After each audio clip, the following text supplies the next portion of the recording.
2022년 6월 일제 주일 예배에 오신 여러분들 진심으로 환영합니다. 하나님께서는 영과 진리로 예배하는 자들을 찾으십니다. 하나님께서 찾으시는 참된 예배자가 되어 오늘 이 시간 온전한 예배로 하나님께 영광 돌리는 가운데 우리에게 찾아오셔서 우리에게 풍성한 은혜와 사랑을 부어주시는 하나님을 만나는 저와 여러분들이 다 되어질 수 있기를 주의 이름으로 축복합니다. 우리 하나님 말씀 보도록 하겠습니다. 창세기 15장 7절에서부터 마지막 절 21절까지 말씀입니다. 창세기 15장 7절에서부터 21절까지 말씀 우리 한 절씩 교독하도록 하겠습니다. 저부터 7절 있습니다. 또 그에게 이르시되 나는 이 땅을 내게 주어 소유를 삼게 하려고 너를 갈대아인의 우르에서 이끌어낸 여호와니라.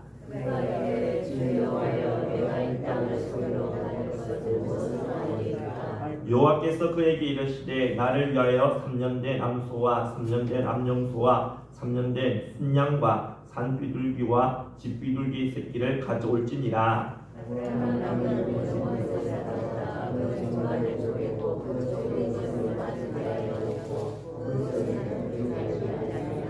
솔개가 그 사체 위에 내릴 때에는 아브라함이 쫓았더라.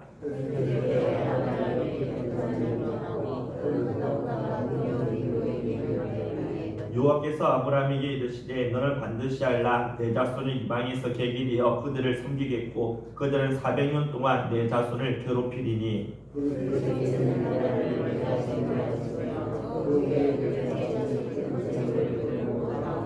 너는 장수하다가 평안히 조상에게로 돌아가 장사될 것이요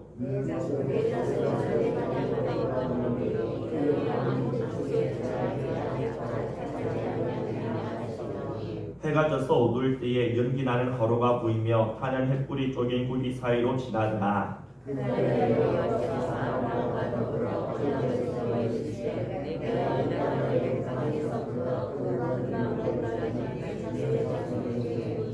곧겐 족속과 그니스 족속과 간문 족속과 같이 아모리 족속과 가나안 족속과 기르가스 족속과 여부스 족속의 땅이니라 하셨다. 네. 오늘 지난 주일에 하나님이 아브라함에게 그의 이 후손들이 하늘의 별과 같이 많게 해주겠다라고 그렇게 약속하신 것을 볼 수 있었습니다. 그리고 오늘 우리가 읽은 본문에서는 이제 하나님께서 이제 그의 후손에 관한 약속에 이어서 땅에 관한 약속도 하시는 것을 볼 수가 있습니다. 하나님이 지금 이 아브라함이 밟고 있는 이 땅, 곧 가나안 땅을 그에게, 아니 더 정확하게 말해서 그의 후손들에게 주시겠다라고 지금 약속하고 있는 것이죠. 이때 아브라함은 내가 이 땅을 소유로 받을 것을 무엇으로 알릴까? 라고 이렇게 하나님께 말을 하면서 일종의 증거를 요구합니다. 오늘날로 말할 것 같으면 공증을 해달라는 뜻이겠죠. 그런데 하나님은 이런 아브라함을 나무라시거나 책망하지 아니하시고 그의 요구를 그대로 들어주십니다. 그래서 하나님은 아브라함에게 3년 된 암소와 암염소 그리고 순양과 비둘기를 가지고 오라고 말씀하십니다. 아브라함은 하나님의 이 말씀 그대로 이런 짐승들을 가지고 오게 되죠. 그리고는 이 짐승들을 둘로 쪼갭니다. 둘로 쪼개어서 서로 마주보게끔 그렇게 놓게 되어졌죠. 그리고는 해가 져서 어둡게 되어졌을 때 하나님의 현면을 상징하는 햇불이 이 쪼개진 짐승 사이로 지나가는 것이었습니다. 하나님은 아브라함이 요구했던 약속의 증거를 바로 이것으로 주신 것이죠.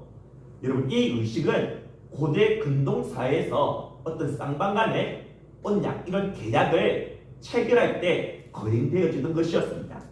서로 약속을 하거나 계약을 맺는 사람들이 먼저 짐승들을 잡아 죽입니다. 그리고는 둘을 쪼개가지고 서로 마주보게끔 그렇게 땅에 놓죠. 그리고는 이 계약을 하는 두 사람이 그 쪼개진 짐승 사이로 지나갑니다. 이것은 우리가 이 약속, 이 계약을 어기게 되면 이 쪼개진 짐승처럼 되어질 것이라는 것을 말해주는 것이죠. 이 약속을 어기면 우리 쪼개진 짐승처럼 그렇게 죽음을 당하게 된다는 것을 말해주는 겁니다. 하나님은 이러한 고대 근동 사이에, 그때 당시 아브라함이 살고 있었던 그 사이에 이루어지고 있었던 이러한 언약 의식을 통해 아브라함에게 그의 후손과 땅에 관한 이 약속을 반드시 이루어낼 것임을 증거로 그렇게 보여주었던 것이죠. 그런데 하나님께서는 아브라함에게 이 가나안 땅을 주시겠다라고 약속을 하시지만 지금은 당장 아니라 4대가 지나고 난 뒤에, 곧 한 세대를 100년으로 잡는다면 400년이 지나고 난 뒤에 너희의 후손들에게 그렇게 주시겠다라고 말씀하십니다. 더군다나 이 4대가 지날 동안 이 아브라함의 후손들은 이방 나라, 곧 이 애굽인데요. 이 애굽을 이 이집트 나라에서 무려 400년 동안 노예로 그렇게 압제당하는 삶을 살게 될 것이라고 말씀하십니다. 여러분, 이건 너무 생뚱맞지 않습니까? 지금 하나님께서 아브라함을 축복하고 있는 것이죠. 너의 후손들이 저 하늘의 별처럼 그렇게 네가 많게끔 해주겠다. 그리고 이 땅도 너희 주겠다라고 이렇게 축복하고 있는 마당에 갑자기 생뚱맞게 너희의 후손들이 400년 동안 노예가 될 것이라는 이런 저주와 같은 말씀을 하시니 뭔가 좀 이상하다는 생각이 들지 않습니까? 그래서 일부 성경학자들은 아브라함이 이 언약 의식을 치를 때 뭔가 잘못한 것이 있다라고 말을 합니다. 곧 다른 짐승들은 둘로 다 쪼개었는데 이 비둘기는 둘로 쪼개지 아니해서 하나님이 진노하여 이러한 말씀을 하신 것이라고 그렇게 말을 하죠. 그러나 이 주장은 설득력이 없습니다. 성경 어디에도 지금 하나님께서 이 아브라함에게 비둘기를 둘로 쪼개라는 그 말씀 찾아볼 수 없습니다. 또 레위기에서 이렇게 나타나는 그 모세의 율법을 봐도 비둘기를 하나님께 바칠 때 이 비둘기를 둘로 쪼개어야 한다라는 그런 규정 찾아볼 수가 없습니다. 그렇다면 왜 하나님은 지금 당장 아브라함에게 이 땅을 주시지 않았을 뿐만 아니라 그의 후손들이 400년 동안 남의 나라에서 그렇게 노예로 지내게끔 만드셨을까요? 그 이유를 알기 위해서는 먼저 우리가 16절을 볼 필요가 있는데요. 16절 말씀 앞에 나오는데 함께 우리 같이 읽도록 하겠습니다. 내 자손은 4대 만에 이 땅으로 돌아오리니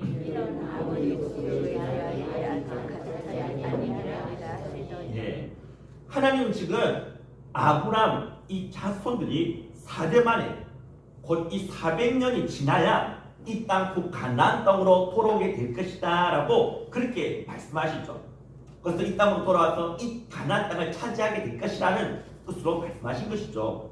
그런데 그들이 이렇게 400년이 지나야 가나안 땅으로 돌아올 수 있는 이유가 있는데 그것은 아모리 족속의 제약이 아직 가득 차지 아니했기 때문이라고 말씀하고 있습니다.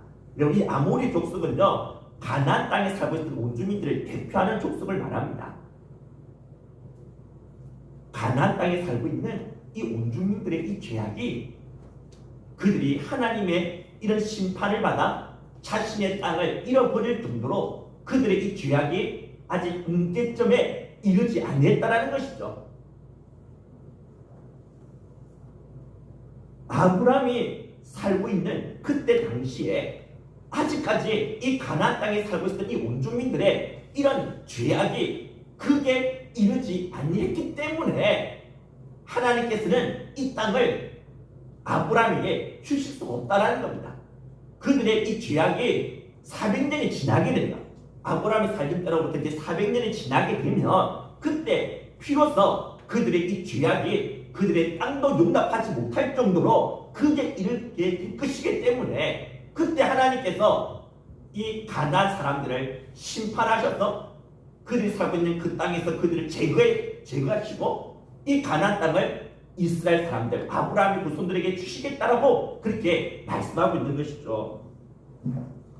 하나님은 그리스도 신앙에 나오는 신들처럼 아무 이유도 없이 무고한 사람들을 짓밟고 죽이며 그들의 삶의 터전을 앗아가는 그러한 폭군과 같은 신이 아닙니다. 그렇다면 당연히 자신의 백성들 또한 다른 나라를 침략해서 무고한 사람들을 짓밟고 죽이면서까지 그 땅을 빼앗아가는 그런 제국주의자와 같은 그런 길을 걷는 것을 원치 않으시겠죠. 그런데 이상하게도 하나님이 아브람 때로부터 400년이 지난 뒤에는 이스라엘 백성들이 이 가나안 땅을 침략해서 그 땅의 사람들을 무참하게 짓밟고 죽이면서 그 땅을 차지하게끔 빼앗게끔 그렇게 만드신다는 겁니다. 이것은 이들이 치른 이 전쟁이 제국주의자들의 정복 전쟁처럼 보이지 않습니까? 그러나 우리가 알아야 될 것이 있습니다. 나중에 지금 아브람 때로부터 400년 뒤에 요수아에 의하여 치러지게 된 이 가나안과의 이 싸움, 이 전쟁은요 정복 전쟁이라 볼 수 없습니다. 그 전쟁은 하나님의 심판을 대행하는 거룩한 전쟁이었던 것이죠. 하나님께서 이스라엘 군대를 통해 극도의 제약을 범한 이 가나안 온 주민들을 심판하신 것입니다. 곧 그들은 하나님의 심판의 도구로 사용되어졌던 것이죠. 하나님께서는 역사를 통해서 우리가 보아서 알 수 있듯이 극에 이르는 죄를 범하게 되면 그 나라를 또는 그 제국을 심판하시지 않았습니까? 소돔과 고모라서도 마찬가지였죠. 그들의 죄악이 크게 이르게 됐으면 하나님께서 치시는 것입니다. 심판하시는 거죠. 근데 지금 아브라함이 살고 있는 그때 당시에는 가나안 온 주민들이 하나님의 심판을 받을 정도로 그들의 죄악이 크게 이르지 않았던 것입니다. 그래서 하나님이 지금 당장 그 땅을 아브라함에게 줄 수가 없었던 것이죠. 아직 심판하실 때가 아니었기 때문에 하나님께서는 지금 아브라함에게 그가 지금 밟고 있는 그 땅을 주실 수가 없었던 것입니다. 자, 그렇다면 하나님이 가나안 온주민들의 죄악이 크게 이를 때까지 아브라함의 후손들을 그냥 가나안 땅에 얹혀서 살아가도록 해주시지 왜 노예가 될 수밖에 없는 그 애굽 땅으로 내려가게끔 만드셨을까요? 먼저 이 질문에 답하기 위해서는 아브라함이 살고 있었던 이 가나안 땅을 우리가 먼저 알 필요가 있습니다. 여러분, 이 가나안 땅은요 지금 이스라엘이 살고 있는 그 나라를 말하죠. 그 땅을 말하는데요. 그 가나안 땅은 크기가 작습니다. 우리나라의 강원도 정도밖에 되지 않습니다. 크기도 작을 뿐만 아니라 목초지와 같은 그런 비옥한 땅은 너무 부족합니다. 자, 그렇다면 땅 크기도 작을 뿐만 아니라 그 땅에 목초지와 같은 이 비옥한 땅도 얼마 되지도 않는 그 가나안 땅, 그 가나안 땅에서 지금 아브라함이 혼자서 얹혀서 살아간다면 그곳에서 그냥 한 곳에 정착해 사는 것도 아니고 지금 유목 생활을 하면서 꼬돌이 생활을 하고 있다면 별로 문제될 것은 없겠죠. 그런데 나중에 이 아브라함의 이 후손들의 수가 늘어나게 된다면 그래서 수만, 수십 명에 이르게 되어진다면 어떻게 되겠습니까? 그 한정된 그 목초지로 인해서 그 땅으로 인해서 가나안의 원주민들과 아브라함의 이 후손들 간의 싸움과 전쟁이 일어날 수밖에 없지 않겠습니까? 무고한 자들의 피 흘림이 있을 수밖에 없다라는 것이죠. 그래서 하나님은 아브라함의 이 후손들을 넓은 땅을 가진 애굽, 곧 이집트 땅으로 그렇게 보내셨던 것입니다. 애굽은 땅도 넓을 뿐만 아니라 나일 강으로 인하여 비옥한 땅도 많았기 때문에 땅으로 인한 그런 싸움, 그런 분쟁은 일어나지 않지 않겠습니까? 또한 애굽은 모든 것이 풍요로운 땅이었기에 가장 빠른 시일 내에 아브라함의 이 후손들의 수를 최대한 키울 수 있는 그런 인큐베이터의 역할을 하기에 충분하였습니다. 그래서 아브라함의 이 손자인 야곱의 가족들이 이 애굽 땅으로 들어가게 되지 않습니까? 먼저 하나님께서 이 요셉을 이 애굽에 보내셔서 애굽에서 총리가 되게 만드시죠. 그리고 극심한 기근이 일어나게 되어졌을 때 이 아브라함의 손자인 이 야곱의 가족들이 애굽으로 이주해서 들어가게 됩니다. 여러분 그때 그 수가 몇 명이었습니까? 아브라함의 후손들, 이 야곱의 가족들의 수가 몇 명이었죠? 70명이었습니다. 그런데 430년, 정확하게 말해서 그들이 애굽 땅에 들어갔다가 나오게 되는 그 기간, 이 곧 430년인데요. 이 430년이 지나서 그들이 애굽에서 나오게 되어졌을 때, 출애굽하게 되어졌을 때, 그때 이 아브라함의 후손들, 이스라엘 백성들의 수가 몇 명이 되는지 아십니까? 남자 장정들만, 20세 이상 장정들만 무려 60만 명이 넘었습니다. 그러면 여자들과 어린아이까지 합치면 200만 명이 넘지 않겠습니까? 70명으로 시작했는데, 그런데 400년, 정확하게 430년이 지나니까 무려 200만 명이 넘는 엄청난 민족을 이루게 되어졌다는 것이죠. 이러한 이유들로 인해 하나님은 아브라함의 이 후손들을 애굽으로 내려와 살게끔 만드셨던 것입니다. 그런데 아직까지 의문이 다 풀리지 않죠. 아브라함의 후손들을 애굽에서 살도록 하신 것은 이제 이해가 되는데, 근데 왜 그들을 400년 동안 압제를 받으면서 노예로 그렇게 살아가도록 만드셨느냐라는 겁니다. 이들이 뭐 특별히 잘못한 것도 없어 보이는데 왜 이들이 노예가 되는 그 비참한 신세가 되게끔 만드셨느냐라는 거죠. 그럼 우리가 하나님이 아닌 이상 하나님이 행하시는 그 모든 일들을 우리가 다 이해하거나 알 수는 없습니다. 그러나 이 질문에 대해서는 하나님이 이렇게 행하신 의도가 무엇인지 어느 정도 유추해 볼 수가 있습니다. 이런 만약 모든 것이 풍요롭고 부유한 이 애굽 땅에서 이스라엘 사람들이 아무런 어려움도 없이 그렇게 편안하게 살아가게 되어졌다면 이들이 약속의 땅 가나안 땅을 생각하거나 바라보았겠습니까? 그 땅으로 가야 된다는 이런 생각을 그들이 가질 수 있었겠습니까? 여기가 좋사오니 초막이나 짓고 삽시다라고 말했던 베드로처럼 그렇게 그들이 행동하지 않겠습니까?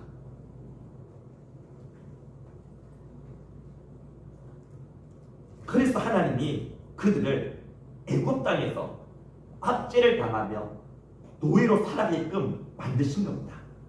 애굽 땅에 대해 정떨미가 다 떨어지도록, 그래서 약속의 땅에 이 가나안 땅을 바라보고 그 땅을 향해 나아갈 수 있도록 하기 위해서 하나님께서는 그들에게 이런 노예가 되는 아픔, 그런 고난을 허락하셨던 것이죠. 예수님께서 하셨던 비유 중에 탕자의 비유 잘 아시지 않습니까? 그 탕자의 비유에 등장하는 그 둘째 아들 보십시오.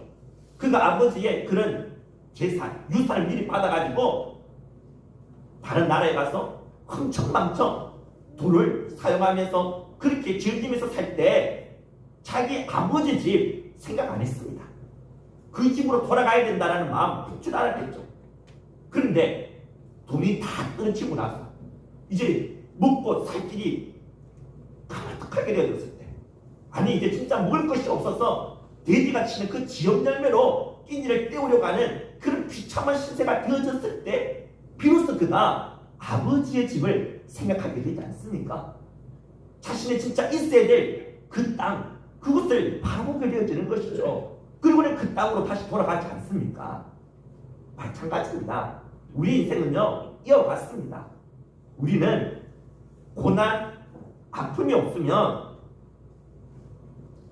약속의 땅 잘 바라보려고 하지 않습니다.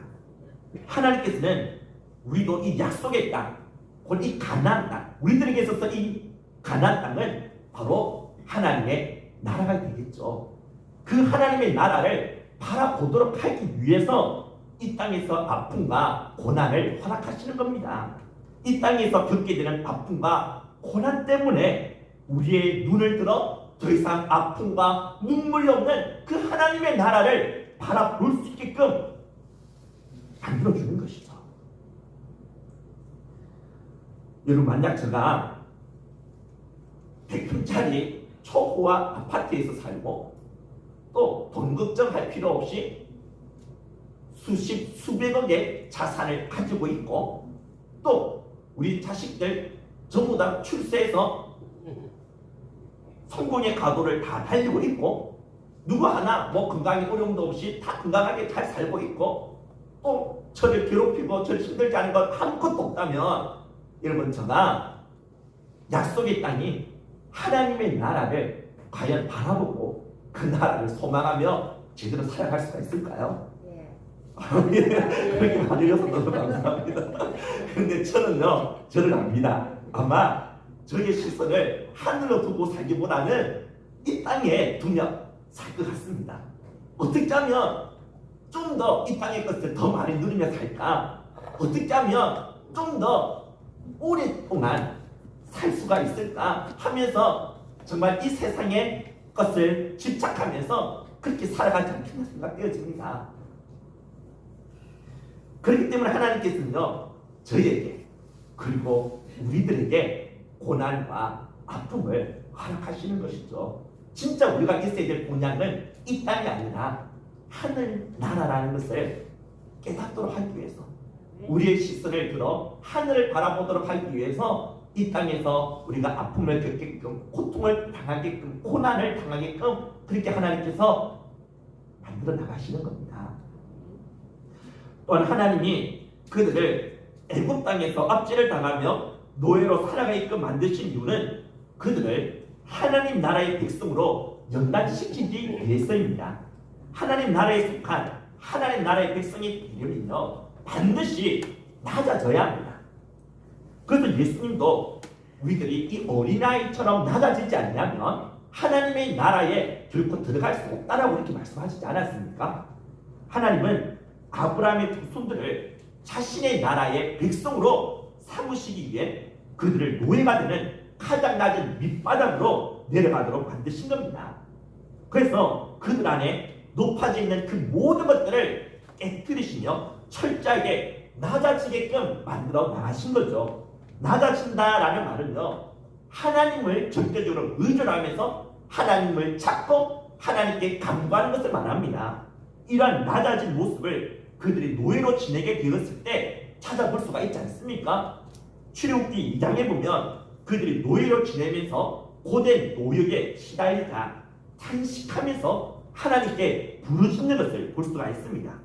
만약 그들이 노예로 지내는 이런 고난이 없었다면 이렇게 그들이 하나님 앞에 엎드려 그렇게 부르짖을 정도로 낮아질 수가 있었을까요?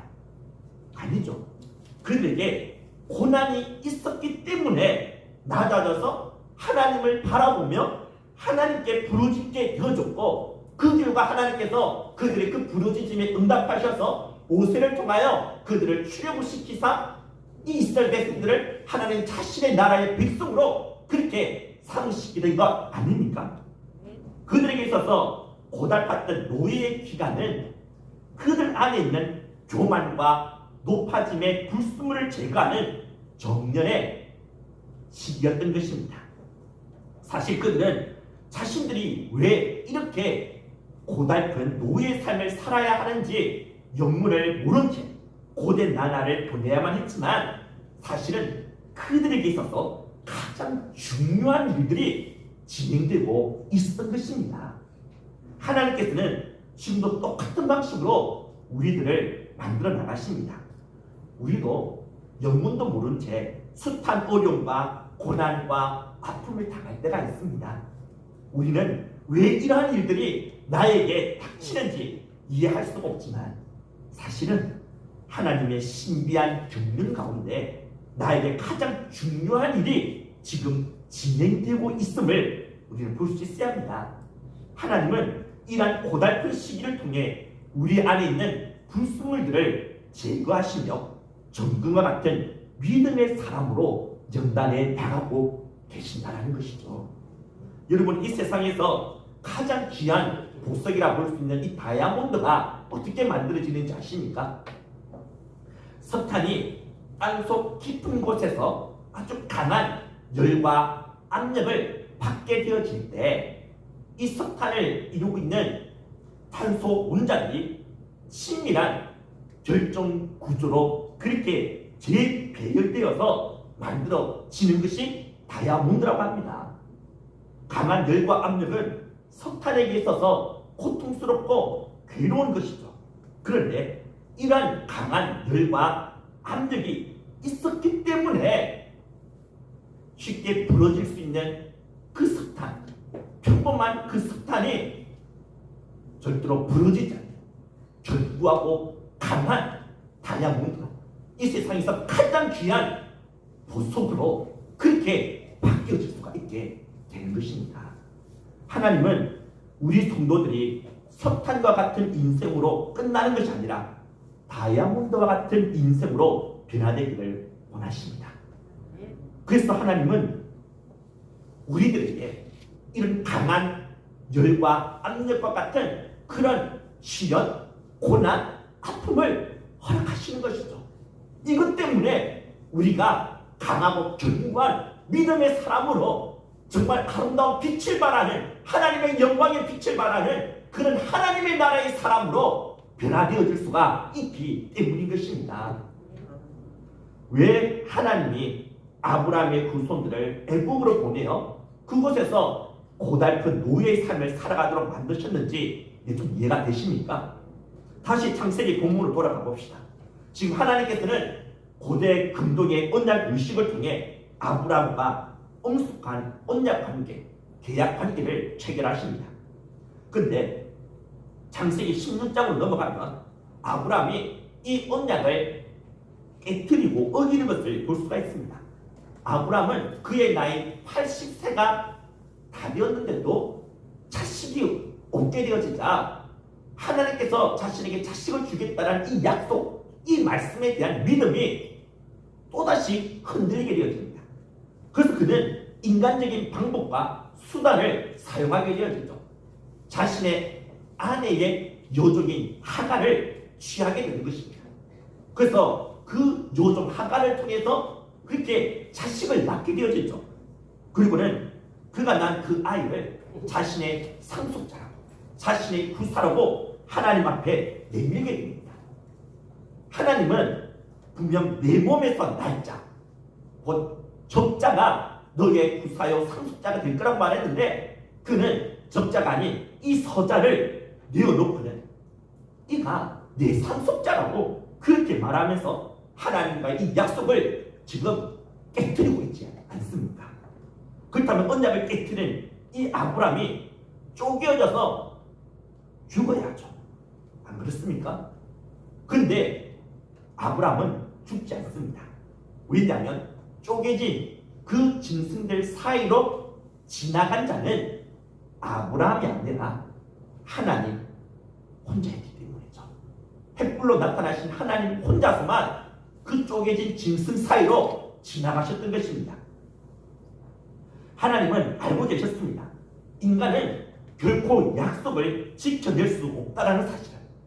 하나님께서 자손도 주고 땅도 주고 하나님께서 알아서 다 책임져 주겠다라고 그렇게 약속했고 그 약속 하나 끝까지 붙들 수 없는, 그 약속 끝까지 믿고 그렇게 붙들며 살 수 없는 약하고 약한 존재가 바로 인간이라는 사실을 하나님은 너무나도 잘 알고 계십니다. 그래서 하나님은 아브라함을 그 쪼개진 짐승 사이로 지나가지 못하게 하시고 하나님 자신만 홀로 그 짐승 사이로, 쪼개진 짐승 사이로 그렇게 지나가셨던 것입니다. 이것은 하나님께서 모든 것을 하나님 자신이 다 책임지시겠다라는 겁니다.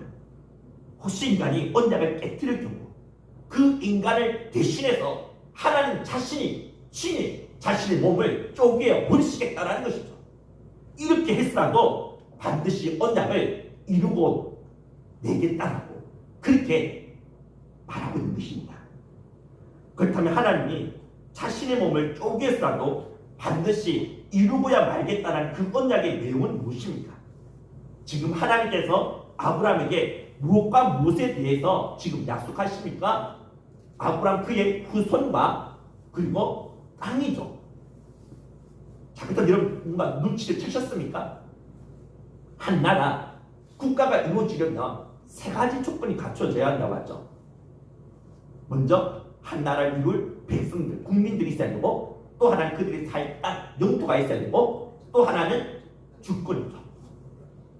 지금 하나님께서는 아브라함에게 그의 후손들을 약속하십니다.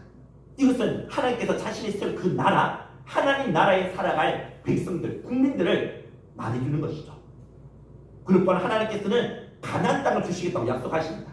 이것은 장차 하나님의 나라가 이 가나안 땅에서부터 시작되어짐을 말해주는 것이죠. 자신의 백성들이 살아갈 영토를 말해주고 있는 것 아닙니까?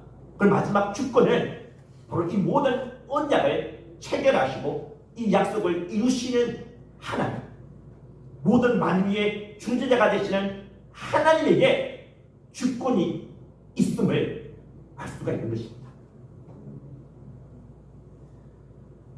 그렇다면 하나님은 지금 한마디로 무엇에 대해서 약속하고 있느냐면 바로 하나님 나라입니다. 하나님은 지금 자신의 몸을 쪼개서라도 당신의 나라, 곧 하나님의 나라를 이 땅에 세우실 것에 대해서 약속하고 있는 것입니다. 더 정확하게 말해서 하나님은 자신의 몸을 쪼개는 그 방법을 통해서 하나님의 백성이 될 자격이 없는 자들을 하나님 자신의 백성으로 변화시켜서 하나님 나라를 이루게끔 만들겠다고 말씀하고 있는 것이죠. 그리고 이 약속을 실현시키기 위해 하나님은 실제로 쪼개지셨습니다. 어디에 있어요? 바로 십자가에서죠.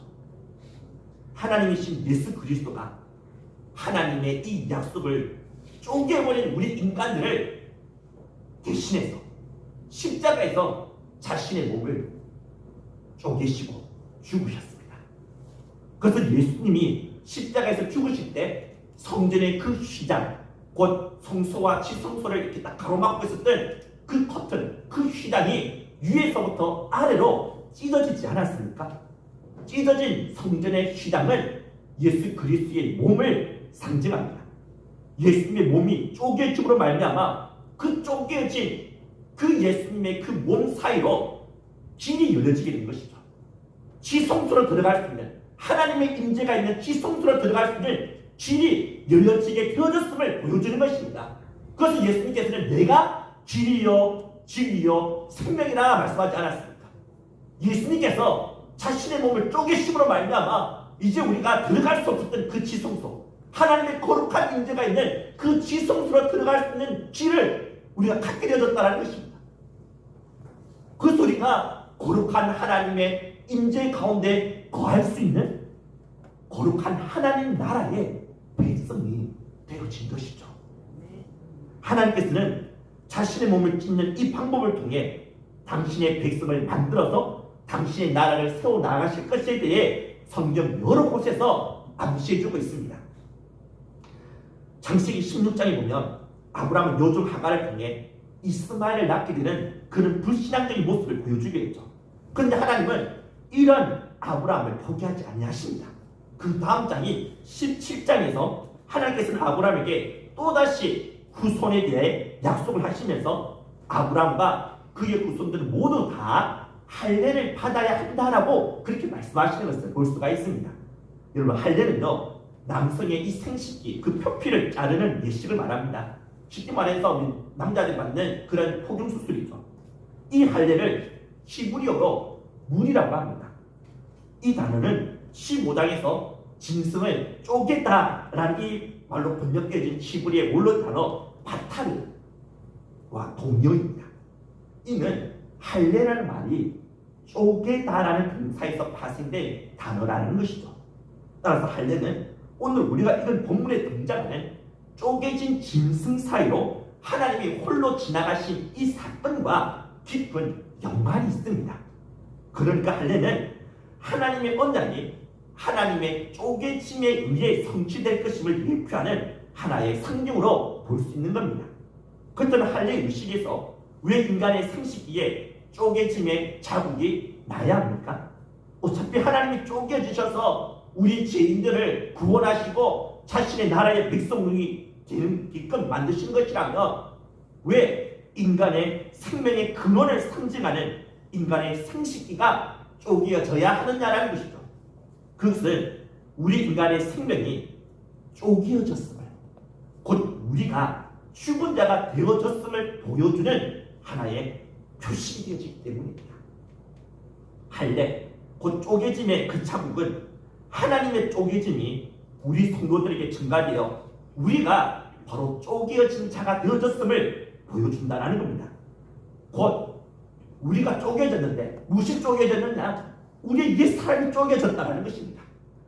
하나님의 법에 순종할 수 없는 우리의 옛 사람, 죄를 짓는 것을 좋아하고 하나님의 뜻에 순종하는 것을 싫어하는 이런 우리의 이 옛 사람이 쪼개졌다는 것이죠. 그것을 보여주는 것이 할례라는 것입니다. 이렇게 우리의 이 옛 사람이 쪼개져서 죽고 이제 우리가 새로운 사람으로 다시 태어나게 되어졌음을, 그것을 이제 우리가 하나님 나라의 백성이 되어졌음을 보여주는 그 표식, 그것이 바로 할례라는 것이죠. 그런데 여러분, 오늘날 우리가 이런 할례를 봤습니까? 신약시대에 이 할례는 더 이상 시행되지 않죠. 이 할례 대신에 이제 우리는 무엇을 받습니까?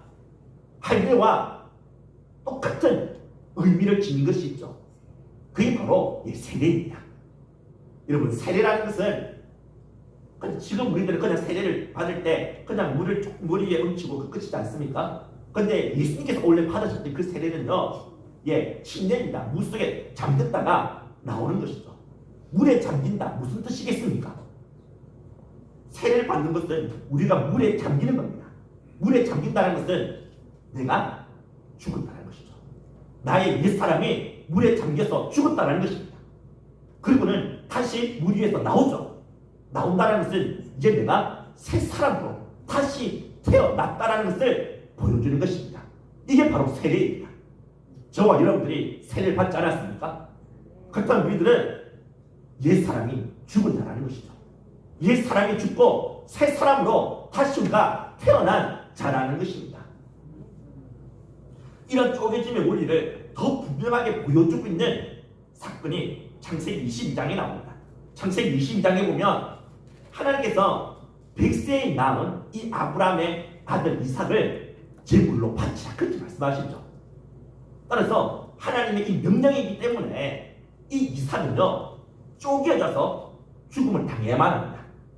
그런데 아브라함의 아들 이삭이 쪼개져서 죽음을 당하는 것으로 끝나게 됩니까? 아니죠. 그는 죽지 않습니다. 왜냐? 숯불에 걸려있었던 그 순양이 이 이삭을 대신해서 쪼개어져 번제물로 바쳐졌기 때문인 것이죠. 여러분, 이삭은요, 사실 쪼개져서 죽어야 되는데 죽지 않을 수 있었던 것이 바로 이 순양의 희생, 순양의 죽음 때문에 가능했던 것입니다. 순양이 쪼개졌을 때 사실 이 이삭도 쪼개진 것과 다른 바가 없는 것이죠. 여러분, 이 순양이 누구를 대표하겠습니까? 예수 그리스도입니다. 예수님께서 십자가에서 쪼개지심으로 말미암아, 십자가에서 피를 흘려 죽으심으로 말미암아 죽음을 당해야 되는 우리가 살아나게 된 것입니다. 그런데 예수님이 죽으실 때 예수님이 혼자 죽은 것이 아니라 우리의 옛사람도 함께 죽게 되어진 것이죠. 우리의 옛사람이 쪼개진 것입니다. 그것을 보여주는 것이 십자가입니다. 십자가를 바라볼 때 혼자 죽어있는 예수님만 보면 안 됩니다. 그 예수님 안에 쪼개져 죽어있는 나의 옛사람을 볼 수 있어야 됩니다. 나의 옛사람이 자꾸만 우리들이 반복을 잡지 않습니까? 하나님의 뜻을 알아도 그 뜻대로 살지 말아라고, 그렇게 힘든 길 왜 가려고 하느냐라고, 넓은 길이 있는데 그 넓은 길을 가지 왜 좁은 길을 가려고 하느냐라고, 우리의 옛사람이 자꾸만 우리들에게 속삭이고 우리의 발목을 잡고 있지 않습니까? 이럴 때마다 우리는 십자가를 바라봐야 합니다. 십자가에서 이미 쪼개 죽어있는 나의 옛사람을 볼 수 있어야 한다는 것이죠. 우리는 이런 옛사람이 아니라 새 사람입니다. 하나님의 말씀을 순종할 수 있는 사람, 하나님의 그 법을 기뻐 순종하며 따를 수 있는 사람, 그 사람이 바로 새 사람이라는 것이죠. 하나님 나라의 백성이라는 것입니다. 저와 여러분들은 이 세상 나라에 속한 이 세상의 사람이 아니라 하나님 나라에 속한 하나님 나라의 백성임을 절대로 잊어서는 안 됩니다. 우리는 옛 사람이 죽었고 새 사람으로 다시 태어난 사람들입니다. 예수 그리스도 안에서 이제 우리는 옛것이 다 지나갔고 새로운 피조물로 다시 우리는 시작하게 되어진 자라는 것이죠. 따라서 이제 내가 누구인지 십자가를 통해서 나 자신을 다시 한 번 더 바라보도록 합시다.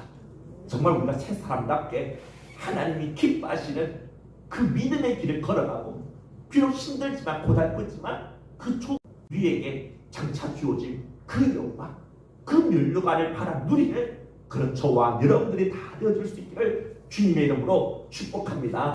지금은 주 예수 그리스도의 은혜와 하나님 아버지의 극진하신 사랑과 성령의 위로 교통하심이 그리스도의 죽으심으로 옛 사람이 죽고 새로운 사람으로 다시 태어난 참 성도답게 하늘의 소망을 두며 이 땅에서 믿음의 길을 끝까지 걸어가기로 다짐하고 결단하는 이 자리 머릿속에 모든 성도들과 그 가정과 자녀들의 머리 위에 지금부터 영원토록 함께 있을지어다. 아멘.